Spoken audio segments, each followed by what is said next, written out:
In this video response, I will discuss key considerations of medication noncompliance. I will answer the following questions. What is medication noncompliance? What are some reasons for noncompliance?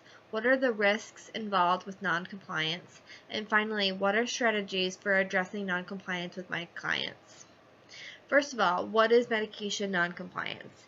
Medication noncompliance, also known as non-adherence, is when a client does not take his or her medication as prescribed or does not take his or her medication at all.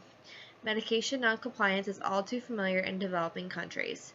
Among those patients recently diagnosed with the condition, as many as half will stop taking their medication. In a survey conducted with newly diagnosed patients, British researchers found that within 10 days, almost one-third weren't taking their medication as prescribed, and within 1 month, one-fourth were taking their medication either incorrectly or not at all. Why are people non-compliant about their medications? About half of medication noncompliance is unintentional. Among those who unintentionally don't take their medication as prescribed, most are due to simply forgetting to take their medication. The other half of medication, however, is intentional.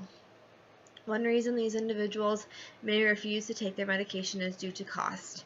For those without, and even sometimes with insurance, medication can be extremely expensive. One study showed that, due to cost alone, 22% of adults did not fill their medication during the previous year.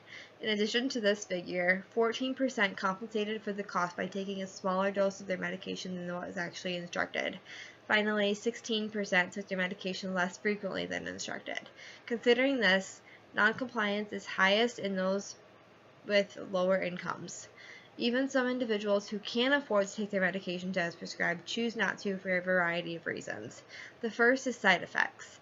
Some people find that the burden of the side effects is actually worse than the burden of the condition that the medication is treating, and thereby refuse their meds. Still, others feel that they do not need to take their medication.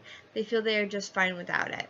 This is especially true in conditions that produce little noticeable symptoms. It occurs when improvements are not easily identified.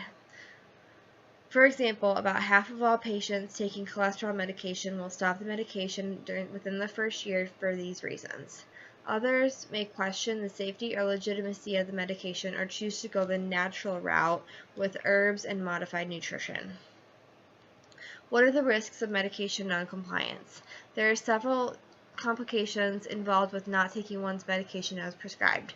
For example, non-adherence is thought to be responsible for up to 125,000 deaths a year from cardiovascular conditions such as strokes and heart attacks, 23% of nursing home admissions, and 10% of admissions to the hospital. It also costs the country's healthcare system about $290 billion a year. Psychotropic non-compliance also results in thousands of suicides a year. The sad part is these occurrences are completely avoidable. There are several strategies I could implement to address non-compliance with my clients.